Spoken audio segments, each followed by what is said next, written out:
부족한 사람을 오늘 하나님의 나라에 대한 제목으로 강의를 해달라고 부탁을 해서 부족한 사람이 이렇게 강의 준비를 했습니다.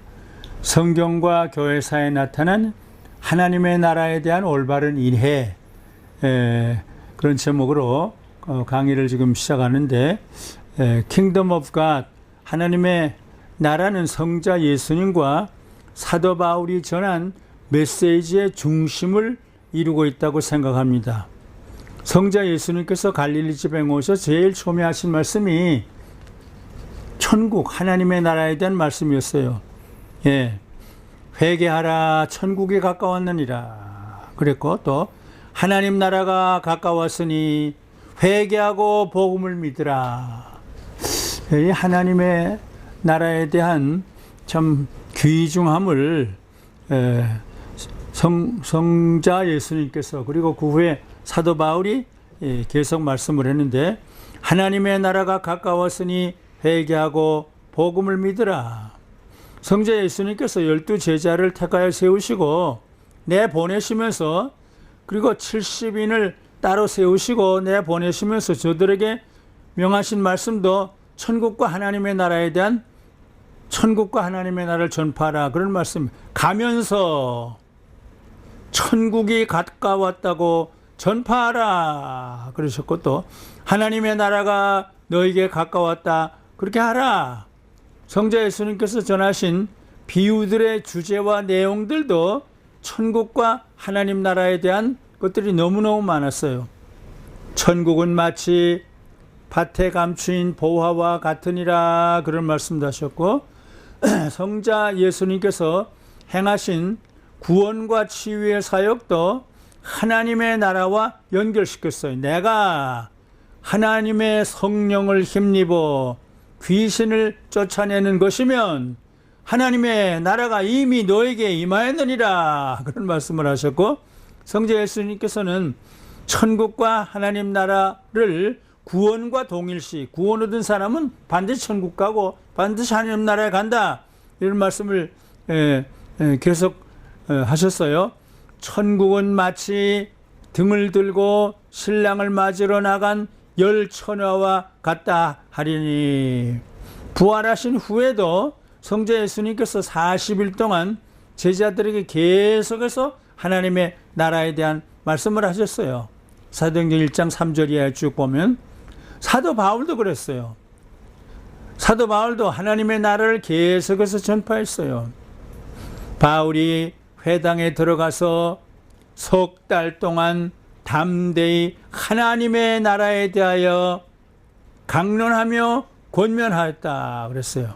또 바울이 제자들의 마음을 굳게 하여 이 믿음에 거하라 하고, 또 우리가 하나님 나라에 들어가려면 많은 환난을 겪어야 할 것이니라, 이런 말씀을 하셨어. 또 바울이 온 이태를 자기 셋집에 유하며, 그 마지막에 자기에게 오는 사람을 다 영접하고 담대히 하나님의 나라를 전파하며 주 예수 그리스도에 관한 것을 가르치되 그 많은 사람이 없었더라. 사도행전 마지막 장에 그렇게 있어요. 성자 예수님의 메시지와 사역의 중심은 하나님의 나라였고, 사도 바울의 메시지와 중심도 하나님의 나라. 물론 예수님 믿고 죄 사함 받고 구원 얻는 게 중요하지만, 그 다음에 내 아버지 집에 거한 것이, 요한복음 14장에 너희는 마음에 근심하지 말라, 하나님을 믿으니 또 나를 믿어라. 내 아버지 집에 거할 것이 많도다. 내가 이제 다시 와서 너희를 하나님 아버지 집으로 데려간다, 이런 말씀을 계속 하셨어요.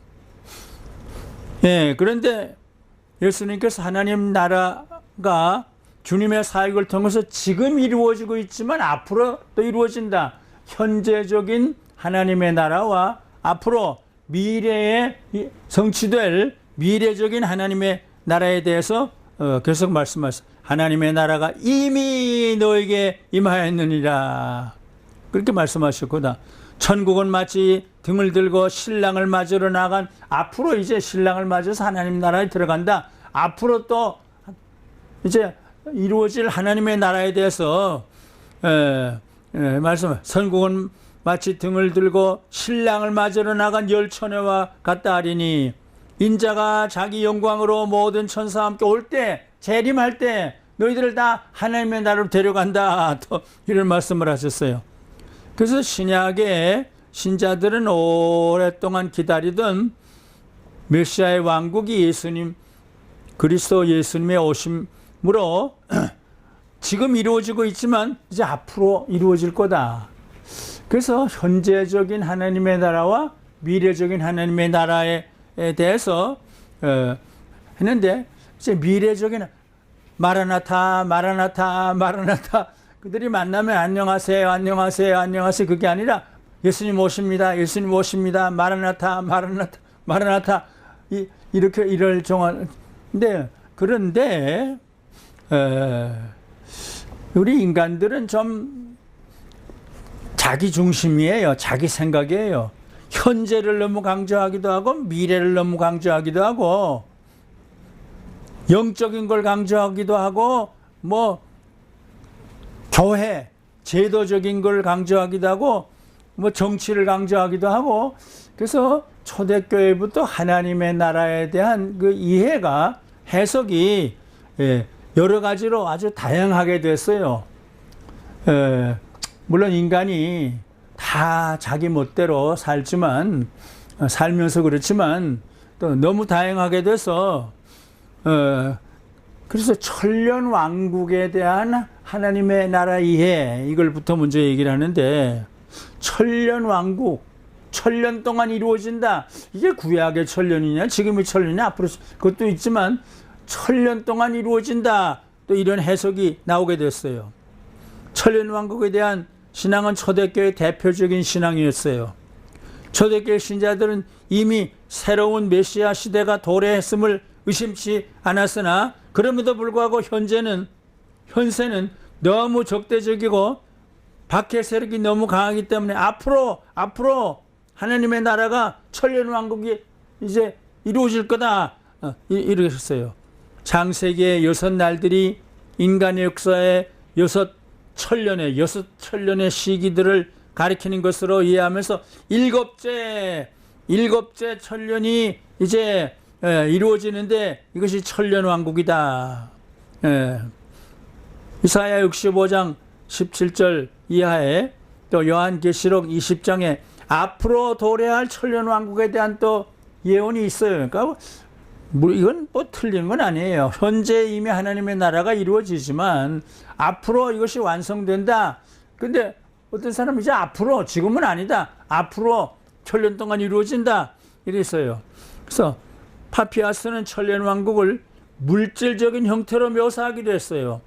바나바의 편지와 순교자 저스틴도 천년 왕국에 대한 신앙을 표명했어요. 이레니우스도 천년 왕국에 대한 신앙을 받아들이며 그리스도의 구속의 사역이 앞으로 올 천년 왕국에서 완성된다. 몬타니즘은 천년 왕국에 대한 신앙을 과격하게 주장한 분파로, 그들은 이미 이 땅에 내려올 준비가 되는 저 천년이 지금 저거 하늘에서 지금 준비되어 있다, 우린 저 천년 왕국이 지금 내려오는 것을 본다, 이런 말까지 했어요. 터툴리안과 락탄티오스도 천년 왕국에 대한 신앙을 강하게 주장했어요. 물론 현세도 중요하지만 이제 주님이 오시면은 천년 왕국이 이루어진다. 둘째로 신비주의적 하나님의 나라에 대한 이해가 또 초대교회에 나타나는데, 임박한 재림이 지연됨에 따라 조금 10년 100년 지나는데 아직 안 와요. 그러니까 이건 안 오고, 지금 우리들 영적으로 성령이 강림하실 때 우리들 가운데 이 하나님의 나라가 임한다, 그런 해석을 하게 되는데, 하나님 나라의 실현을 성령의 신비적 체험과 동일시하게 돼요. 바나바의 편지는 바울의 전통에 서서 영적 사람들이 되자, 하나님께 합당한 온전한 성전이 되자, 우리가 하나님 나라가 되자 이렇게 또 권면했어요. 하나님의 나라가 신자들의 마음속에 영적으로 지금 실현되고 있다. 이 편지는 하나님의 성전이 영화롭게 이루어질 것을 예언하면서 그 이루어지는 방법은 우리가 죄 사함을 받고 거듭나고 우리가 새로 지음을 받을 때, 그래서 하나님께서 우리들 가운데 거하실 때 이 하나님의 나라가 우리 속에 이루어진다. 좀 신비적인 그런 또 해석을 하게 되는데, 알렉산드리아의 클레멘트는 그리스도인의 생활을, 지금 우리들이 그리스도인으로서 신앙생활을 위로 올라가는 사다리다. 우리가 천년 왕국과 연결된다. 이런 신비주의. 참 그리스도인은 자기 안에 하나님을 모시고 있는 사람이며 하나님에 의해 지배를 받고 있는 사람인데, 그는 영지에 의해 하늘에 부착되는 바 여러 단계 영계를 거쳐 하늘의 보좌에 이르게 된다. 이와 같은 신비주의적 경향은 하나님의 나라를 초역사적인 영적 영역으로 이해하는 신비적인 이해였어요. 근데 셋째로 노스틱 이단이 또 생겨요. 노스틱 이단은 하나님의 나라를 자기 멋대로 또 해석을 하는데, 하나님의 나라에는 자연과 역사를 부인하는, 이 자연도 아니고 역사도 아니고 이제 노스틱 이단인데, 이원론적 이단의 노스틱주의는 극단적인 형이상학적 구원론을 주장했어요. 영혼의 궁극적인 구원을 미래에 완성될 종말론적 사건으로 보는 대신에 지금 신비적으로, 이단인 신비적으로 하늘에 상승하여 플레로마로 귀의하는 것으로 보았어요.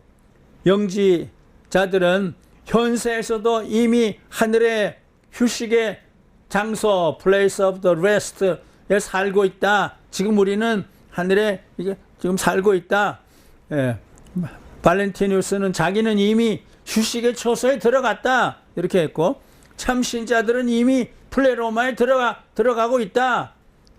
이건 조금 그 극단적인 표현인데 그걸 이단인데, 3세기 말에 노스틱파의 조술인 피스티스 소피아도 영지의 신비를 받은 자는 현세에서 이미 하나님의 초월적인 연합을 즐기고 있다. 이런 좀 극단적인. 근데 넷째로 유세비안주의, 유세비아니즘적인 하나님의 나라의 또 이해가 생긴 초대교회, 이렇게 다양하게, 그러니까 좀 신앙생활을 하기 위해서는 천국도 그렇고 저 다양하게 이렇게 해석을 하는데, 하나님의 복음이 정치, 사회, 경제 여기 들어가고 있다. 그러니까 이건 정치, 경제, 사회 속에서 이 하나님의 나라가 임하고 있다. 이렇게 로마 제국이 기독교 신앙을 옹호하게 될 때, 로마 제국 기독교가 될 때, 이게 로마 제국 안에 하나님의 나라가 지금 임하고 있다. 이런 좀 정치적인 해석을 하게 되는데, 하나님의 나라가 세계 역사 속에 실현되고 있다. 그렇게 이와 같은 하나님의 나라의 현세적인 이해를 지원했던 사상은 이상적인 사회를, 아주 좀 올바른 사회, 올바른 정치가 이게 하나님의 나라와 관련된다. 이게 바로 하나님의 나라다. 정치를 올바로 하면 그것이 또 하나님의 나라다. 이렇게 주장을 하게 됐는데, 이상적인 사회를 완전에 이루는 수단으로, 즉 상승의 사다리로, ladder of ascent로 보는 히랍 사상과 지상의 통치를 하나님의 통치의 지상적 사본으로 보는 헬레니즘 사상이었다고 생각해요. 교회 사가요 긍정 신학자였던 유세비우스는 종말이 이미 현세 역사 속에, 정치, 경제 속에 실현되고 있다 그랬어. 그리스도의 초림과 함께 어두움의 세력이 이미 파멸되었고, 기독교 신앙의 승리가 아우구스투누스 황제의 통치와 기독교적인 신앙과 통치 때문에 하나님의 나라가 여기 실현되기 시작했다. 즉 아우구스투스 황제가 대로마 제국을 이룩한 것이 예수의 때에 된 것은 결코 우연한 사건이 아니다. 전능하신 하나님이 이루신 일임에 틀림이 없다라고 주장을 했는데, 그리스도의 오심으로 실현되기 시작한 메시아 왕국은 콘스탄틴 황제 때 이르러 그 절정에 이르렀다. 로마가 기독교화되니까 여기 하나님의 나라가 이루어졌다가, 다섯째로 교회 제도. 이제 교회가 점점 발전하고 점점 아주 이렇게 크게 발전하게 될 때, 이게 교회가 바로 하나님의 나라다. 또 이렇게 교회주의, 교회 제도주의가 또 나타났어요. 초대교회. 이제 이렇게 한 다섯 번째로 하다가, 그 다음에 이걸 종합적으로 하는 게 성 오거스틴인데, 오거스틴의 얘기로 제가 마무리를 하려고 그러는데, 교회 제도주의적 하나님의 나라예요. 하나님의 교회가 성장하고 교회 조직이 발전됨에 따라서 하나님의 나라가 교회 제도 속에서 지금 실현되고 있다. 이런 견해가 합니다. 이와 같은 견해는 세계를 복음화하려는 그리스도인들의 정열에 의해 주장됐어요. 그래서 전도를 하고 선교를 하고 이러면서 바로 이게 예수를 잘 믿으면 여기가 하나님의 나라다. 이건 전도의 선교의 열정이 또 이런 생각을 만들어냈다고 할 수 있는데, 유세비우스는 하나님의 나라가 로마 제국과 함께 제도적 교회라는 두 가지 형태 가운데서 실현되어 가고 있다고 주장했어요. 교회 가운데 하나님의 나라가 실현되었다라고 지적했어요. 교회와 하나님의 나라를 동일시했어요. 라틴 교회 감독 키프리아는 재임을 통한 메시아 왕국의 도래에 대한 기대와 함께 지상 제도적 교회에 대한 적극적인 의미를 부여하면서 가경적 제도적인 교회를 하나님의 나라와 동일시하기까지 했어요. 키프리아는 제도적 교회에 적극적인 의미를 강조하면서 교회 밖에는 구원이 없다. 교회 안에만 구원이 있고 하나님의 나라는 교회 안에 있다. 밀란의 감독 암브로스도 영적, 가견적 교회에 대한 개념을 견지하면서도 제도적 교회의 적극적 의미를 더 강조했어요. 하나님의 도성이 교회 안에서 실현되어 가고 있다. 이렇게 이제 이런 여러 가지 다섯 가지 견해가 있는데, 저는 오거스틴을 연구하면서 박사학위를 받기도 했는데, 제가 오거스틴을 연구하는 것이 너무 참 감사하고 고마운 일인데, 하나님의 나라, 오거스틴은 정말 하나님의 나라를 강조하는데 이렇게 일방적으로 극단적으로 하질 않았어요. 모든 포용적이고 관용적이고 이랬는데, 여섯째로 오거스틴의 종합적이고 포괄적인 하나님의 나라에 대한 이해예요. 위에서 지적한 다섯 가지 종류의 하나님 나라에 대한 이해들을 공감할 수 있는 부분들도 있지만, 한편으로 치우치는 잘못을 범하게 된다. 초대교회의 다양한 극단적인 전통들을 비판하면서도 포괄적으로 종합적으로 경합한 대표적인 역사가인 오거스틴은 하나님의 나라에 대한 이해를 아주 주장을 했는데, 아주 가장 올바른 주장이라고 저는 생각해요. 하나님의 나라에 대한 성 오거스틴의 이해가 가장 바람직한 양면적이고 포괄적이고 종합적인 이해라고 생각해요. 오거스틴은 역사의 의미와 역사 속에서의 인간 존재의 의미를 추구하면서 하나님의 나라에 대한 다양한 견해들을 종합하면서, 물론 비판도 하면서 하나의 포괄적인 견해를 내세웠어요. 오거스틴의 하나님의 나라의 개념의 특징은 일방적인 견해들을 비판하며 거부하면서도 동시에 다양한 요소들을 포괄하는 변증법적 통일, dialectical unity를 유지한다고 하겠어요. 저는 오거스틴의 종말론적인 전망과 신의 도성이라는 제가 그런 제목으로 박사학위 논문을 썼는데 성 어거스틴의 종말론적인 전망과 신의 도성이라는 제목으로 박사학위 논문을 썼는데 전 어거스틴으로부터 귀중한 진리를 너무너무 많이 배우게 되었어요. 역사적 안목과 역사적 통찰력을 배웠고 양면성과 균형성과 포괄성을 배웠고 변증법적 통일성을 배웠어요. 어거스틴은 참으로 위대한 신앙과 역사와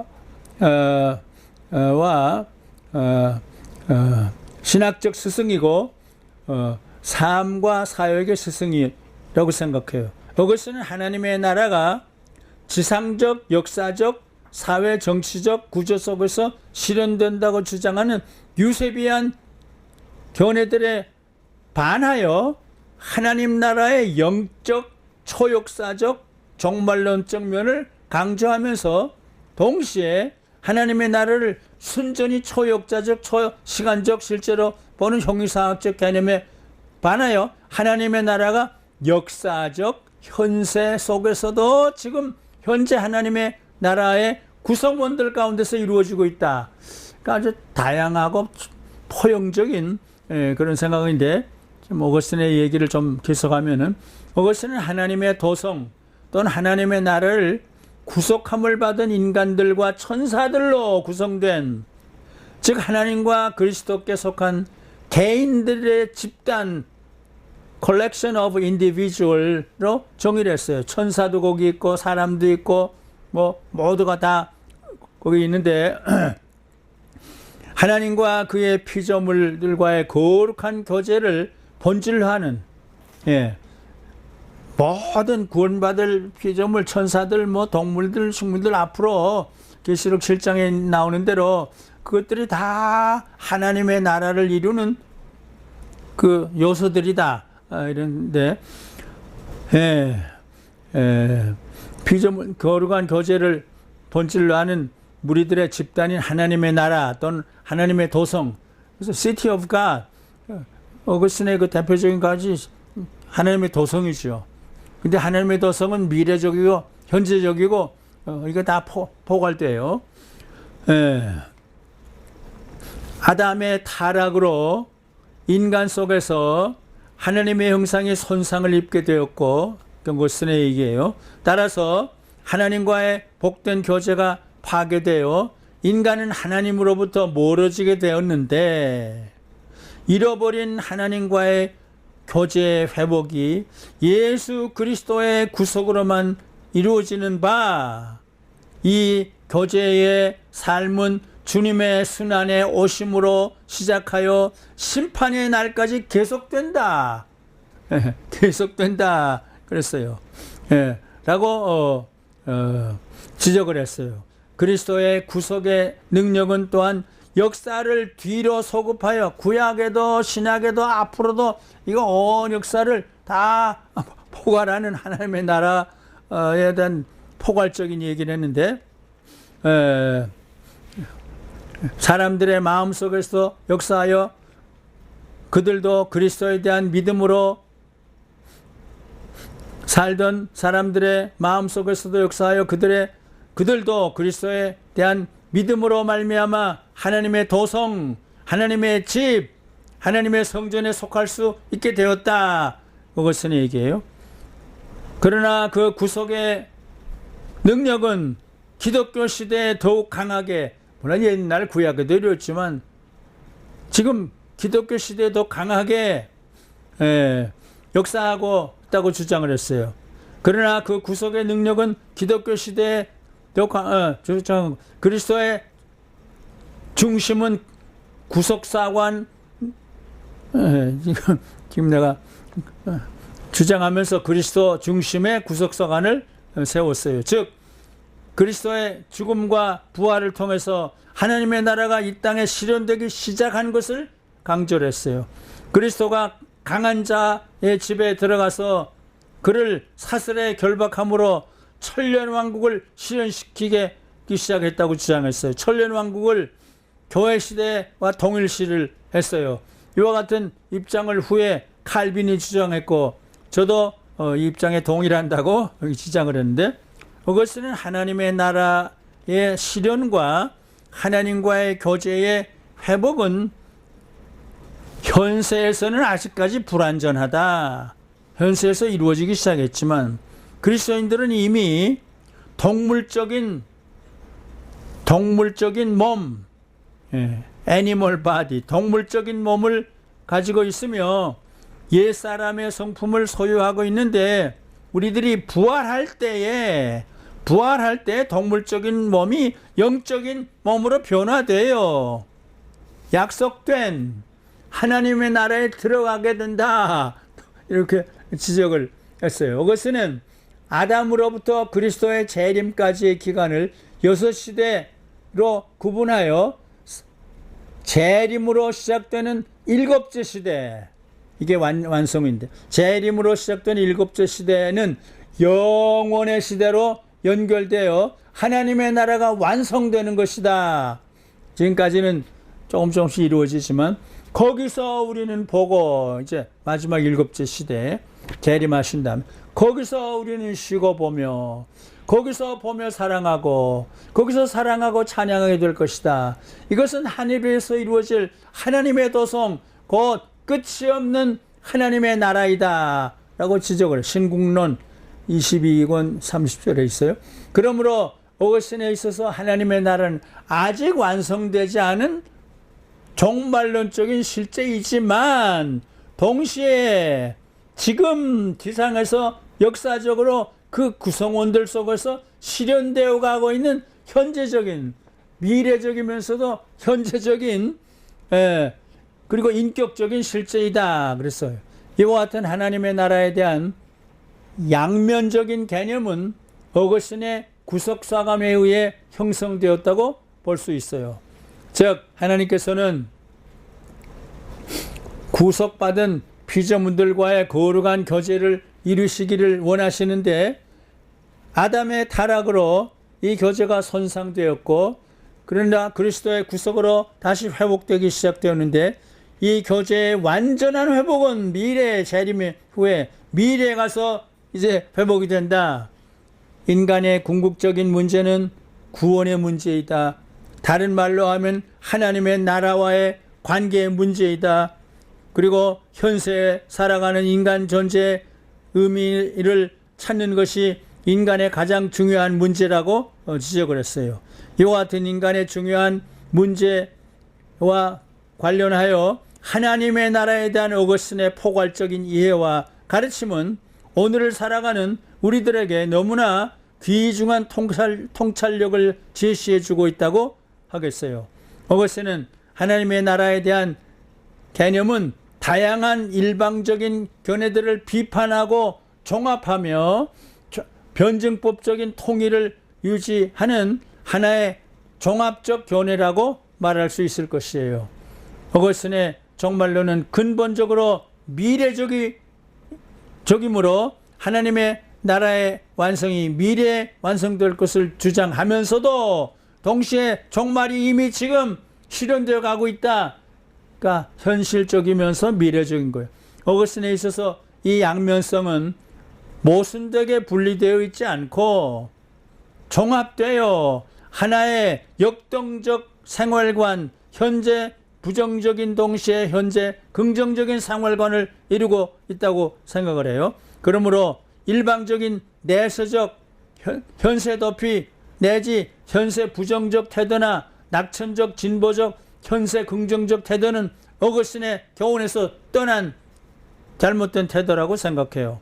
어거스틴은 미래에 완성될 종말적인 하나님의 나라의 도래를 간절히 대망하고 있지만, 이 종말론적인 대망은 지금 현재 우리들의 역동적인 생활 가운데서 이루어지고 있다. 그래서 그럼 이제부터 이런 참 다양한 참 해석이 있는데, 어거스틴의 가르침을 받아서 올바른 하나님의 나라에 대한 그 이해를 가진 것에 대한 얘기를 간단하게 줄여서 할 텐데, 첫째로 미국의 대각성운동의 주역이고 미국이 낳은 가장 위대한 청교도적 칼빈주의 신학자의 한 사람인 요나단 에드워즈. 요나단이 그저 하늘을 바라보고 구름을 바라보고 이러면서 저 천국 하면서 그러나 현세에 대해서 그다음 부흥사고 그다음 아주 목회자고 이런데 그 양면성을 지닌 요나단 에드워즈가 이렇게 나타나요. 에드워즈는 17세 하나님의 임재를 체험했어요. 그래서 하늘을 바라면서 살게 됐는데 40여 세가 되었어도 그저 그 체험을 생각하면서 그래서 늘 하늘을 바라보여요. 내가 처음으로 하나님을 내적으로 깊이 즐거워하게 되었던 경험은 디모데전서 1장 17을 읽었을 때 가진 경험이었다. 그때부터 나는 그리스도에 대한 새로운 이해를 가지기 시작했다. 그리스도의 말로 말하면 구속의 영광스러운 구원의 사역에 대해 새로운 이해를 가지게 됐다. 그리고 그저 그는 나는 홀로 걸으며 영상에 잠겼다. 나는 걸으면서 하늘과 구름을 쳐다보았다. 그때 내 마음속에서 하나님의 영광스러운 어미와 은혜에 대한 달콤한 느낌이 쏟아져 들어왔다. 그것은 말로는 표현할 수가 없다. 그래서 요나단 에드워즈가 그랬고 우리 한국교회 아버지 길선주 목사님은 그저 요한계시록을 만독을 하면서 천국을 그저 회개 길선주 목사님은 회개하면서 그저 새벽기도를 시작했죠. 그저 은혜 삼아 1907년에 한국의 부흥운동을 일으킨 사람인데 그런데 하늘을 바라보는 거예요. 천국을 바라보는 거예요. 길선주 목사님이 우선 하여튼 그 1,500명의 신자들이 다 그 모였는데 그래서 부흥회를 하는데 그래서 회개를 하는데 그 얘기는 이제 다 그만두고 한국교회 아버지 길선주 목사님께서 몸과 삶을 지녔던 특징 하나를 소개하면 맨날 울면서 기도를 한 건데 그리고 하늘을 바라보는 거예요. 하늘을 천국을 바라보는 거예요. 길선주 목사님이 요한계시록을 만독을 암송을 다 했어요. 그래서 천국을 바라며 사모하면서 지났는데 어떤 무식한 신학자 길선주 목사가 지나치게 천국만 바라보고 현실은 무시했다.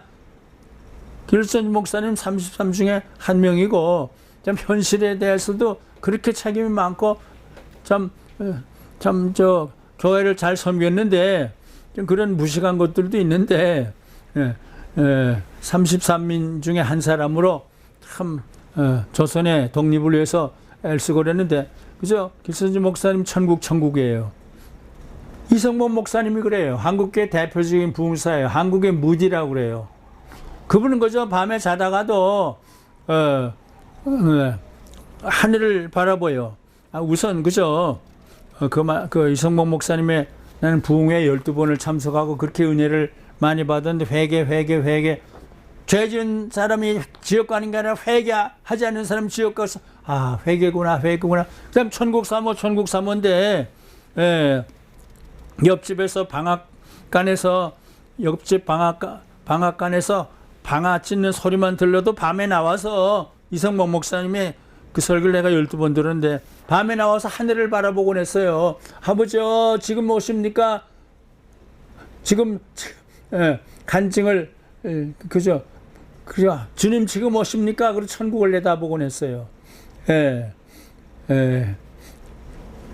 그리고 재림의 이성범 목사님 다시 오시는 주님의 재림을 사모하며 기다리는 재림 신앙을 가지고 한평생을 살았다. 제가 목회자 한경직 부흥사 이성봉 그런 책을 썼는데 거기에 있는 건데 이성봉 목사는 밤에 자다가 옆집 방앗간에서 방아 찢는 소리만 들어도 주님이 오시나 해서 밖으로 나가 하늘을 쳐다보곤 했다는 간증을 나는 중학생 때 직접 들었다. 이 세상은 잠깐 지나가는 허무한 과정이기 때문에 우리는 분명한 재림 신앙을 가져야 하며 재림이 있기 때문에 우리는 무상하고 허무한 이 세상에서 성결하게 살아야 한다. 이것은 신약 성도들이 신앙이요 초대교회 성도들의 신앙이었다. 이성봉 목사님에게 있어서 재림은 구원의 셋째 단계, 즉 미래적 단계다. 쭉 그런 게 있어요. 그다음 네 번째로 사랑의 원자탄 손양원 목사님. 그래서 천국이에요. 물론 불쌍한 사람, 그저 원수 같은 자기 두 아들을 죽인 원수 같은 것들 다 사랑하지만 이 손양원 목사님도 천국 사모에 아주 뭐 미치다시피 한 사람이에요. 소망의 사람이에요. 물론 믿음의 사람이고 사랑의 사람이지만 소망이에요. 소망, 천국 소망이에요. 주님 사랑과 이웃 사랑과 나 환자 사랑과 원수 사랑에 미친 사람이었는데 결국 천국 사랑에 미친 사람이었어요. 그분의 그 사랑은 정말 순수해요. 그러니까 뭐 천국 막 사람만 했는데 그분은 나 환자 그저 어려운 사람들 사랑인데 그 사랑의 고백을 읽으면은 이분이 치우치질 않아요. 이쪽도 저쪽도 다 있어요. 현재 모든 사람을 사랑하고 그다음 천국을 사랑하는 거예요. 근데 좀 정신 나간 그런 신학자들 좀 있긴 있죠. 비판하는 사람들도. 근데 여기 그 사랑에 대한 고백을 잠깐 읽으면은 주여 애양원을 사랑하게 해 나 환자들이죠. 애양원을 사랑하게 해 주시옵소서. 주여 나로 하여금 애양원을 참으로 사랑할 수 있는 사랑을 주시옵소서. 주께서 이들을 사랑하심 같은 사랑을 주시옵소서. 오 주여 나는 이들을 사랑하되 나의 부모와 형제와 처자보다 더 사랑하게 해 주시옵소서. 차라리 내 몸이 저들과 같이 추한 지경에 빠질지라도 사랑하게 해 주시옵소서. 주여 만일 저들이 나를 싫어하여 배반할지라도 난 여전히 저들을 참으로 사랑하고 정말까지 싫어보자. 아주 비판하는 손양원 목사님 비판하는 사람이 있었어요. 근데 가서 그래서 그걸 안아주고 품어주고 이러면서 나 환자 품어주면 안 되죠. 우리 마스크를 쓰고 저 환자는 코로나 때문에 그저 손양원 목사님 그저 안아주고 품어주고 이러면서 그렇게 사랑해요. 오 주여 내가 이들을 사랑한다오나 인위적 사랑 인간적 사랑이 되지 않게 해주시옵소서. 사람을 위하여 사랑하는 사랑이 되지 않게 해주시옵소서. 주님을 위하여 사랑하는 사랑이 되게 해주십시오. 쭉 이 말이에요. 그런데 사랑이지만 천국 소망이에요. 또 이게 다 좀 지나칠 정도로 절대적인 사랑과 절대적인 소망이에요. 소망의 소원을 또 근데 낮에나 밤에나 눈물 머금고 천국을 바라보면서 낮에나 밤에나 눈물 머금고 내 주님 오시기만 고대합니다. 가실 때 다시 오마 하신 예수님 오 주여 언제나 오시렵니까? 고적하고 쓸쓸한 빈들판에서 희미한 등불만 밝혀놓고 오실 줄만 고대하고 기다려오니 오 주여 언제나 오시렵니까? 먼 하늘 이상한 구름만 떠도 행여나 내 주님 오시는가 해 주님 계신 그곳에 가고 싶어요. 오 주여 언제 나오시렵니까? 천년을 하루같이 기다린 주님 내 영혼 당하는 것 볼 수 없어서 이 시간도 기다리고 계신 내 주님 오 주여 이 시간에 오시옵소서. 참 너무 간절하죠. 나 환자 사랑에도 미치고 주님 사모에도 미치고 손양원 목사님은 천국을 소망하면서 죽음이 자기의 소원이라고까지 성 프란시스는 가난은 나의 애처고 고난은 나의 스승이고 죽음은 나의 자매다. 그런데 손양원 목사님은 가난은 나의 애처고 고난은 나의 스승이고 죽음은 나의 소원이다. 그러니까 총에 맞아 죽은 때 사모님이 당신 소원대로 됐군요. 당신 소원대로 됐군요. 하나님 목사님 소원을 이루어서 고맙습니다. 어떻게 죽음이 나의 소원이에요. 천국을 너무 사모하니까 그렇죠. 가난은 나의 애처이고 고난은 나의 스승이고 죽음은 나의 소원입니다. 성 프란시스의 고백과 같은 비슷한 고백을 했어요.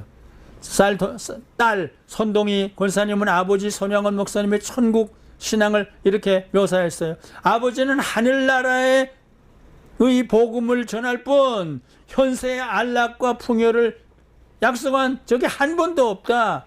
가끔 안수기도를 해달라고 찾아오는 병자가 있었지만 아버지는 특별히 병 고침을 위해서 안수기도를 한 적이 없다.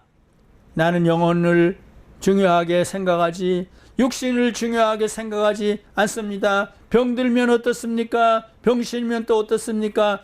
잠깐인 나그네 세상에서 병신으로 살다가 천국 가면 그보다 더 좋은 일이 어디 있다고요?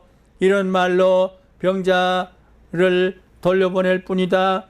나병 환자들과 평생을 같이 보내며 그들을 사랑으로 돌보았지만 그들의 병든 상태를 나쁘다거나 부자연스러운 모습으로 보지 않았다.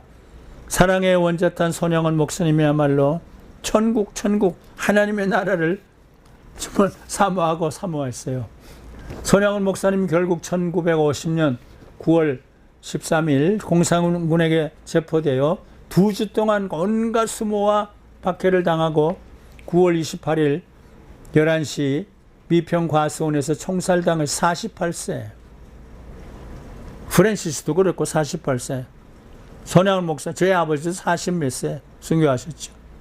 48세에 순교하셨어요. 손양은 목사님은 자기를 죽이려는 자들에게 복음을 전하다가 총 개머리 판으로 입을 맞아 피투성이가 되었지만 마지막 순간까지 하나님께 간절히 기도하면서 하늘나라 가셨어요. 그가 그렇게도 그리고 사모하던 천국으로 하나님 나라로 가셨어요. 이튿날 아침 남편의 순교 소식을 접한 정양순 사모님은 남편의 시신 앞에서 지난밤에 갓 태어난 아기를 안고 비통해하면서 이렇게 말했어요. 오, 당신 소원대로 됐군요. 평소 주기철 목사님을 그렇게도 부러워했는데 하나님 감사합니다. 평생 동안 주님의 일을 하게 하시고 손영은 목사가 소원하던 순교를 허락해 주신 은혜에 감사하고 또 감사합니다. 그의 눈에서는 눈물이 하염없이 흘러내렸어요. 정양순 사모님은 마지막까지 죽을 때까지 남편을 따라서 나 환자들의 친구로 나 환자들의 도우미로 살았어요. 이것으로 성경과 교회사에 나타난 하나님 나라에 대한 올바른 이해라는 제목의 말씀을 마무리합니다. 우리 목회자들과 신자들에게 있어서 가장 귀중하고 가장 아름다운 신앙은 순수한 믿음과 순수한 사랑과 함께 순수한 소망의 신앙이라고 생각해요. 특히 천국과 하나님 나라를 바라보고 사모하면서 현실 생활에 충실하는 신앙이라고 생각. 하나님 나라를 사모하면서예요. 하나님 나라를 사모하면서 현실 생활, 하나님의 심부름꾼의 일을 하는데 충실한 신앙이라고 생각해요. 특히 성자 예수님과 사도 바울이 강조해서 전파하신 천국과 하나님 나라에 대한 간절한 소망을 지니고 어거스틴과 요나단 에드워즈와 길손주 목사님과 이성복 목사님과 손양훈 목사님들에게서 들께서 몸에 지니셨던 천국과 하나님 나라에 대한 간절한 소망을 지니고 현실에 충실하면서 살아가는 저와 여러분들이 다 되시기를 간절히 바라고 소원하며 축원합니다. 이것으로 강의를 마칩니다.